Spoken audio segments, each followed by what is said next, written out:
Hi, I'm Joann Colón, an American English Conversation Tutor. This means I help adult English language learners speak English comfortably. Today, I want to share an article with you about one way that can help you sound more fluent when you speak English. But first, I want to ask you, how important is fluency to you? We'll come back to this question later, but for now, let's go to the article. Short phrases make you sound more fluent.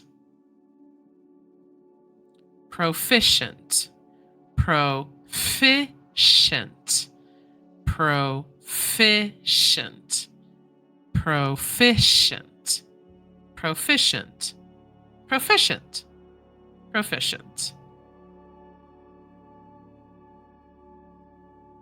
Skilled or experienced in something.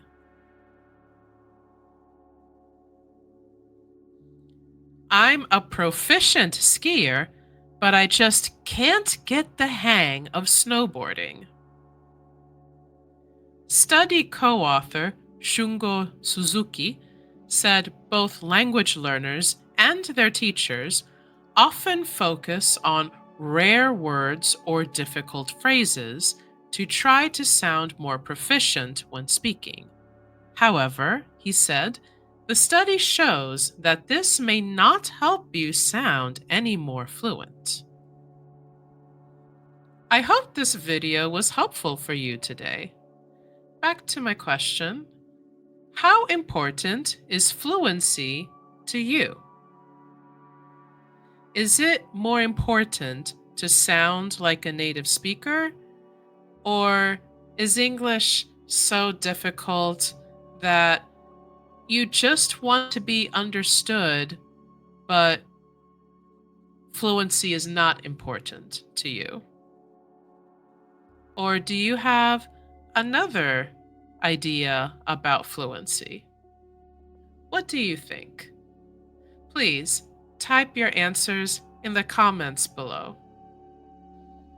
Thank you for watching this video. If you don't know, this video is the short of the original video you can find on my site, impruling.com/videos. This full video, other full videos of daily English and business English topics, subscriptions, how much, all of that you can find at this site. The link is in the description. If you know and understand big, difficult phrases, or if you prefer smaller, simpler, more common expressions, either way, I hope you have a great day.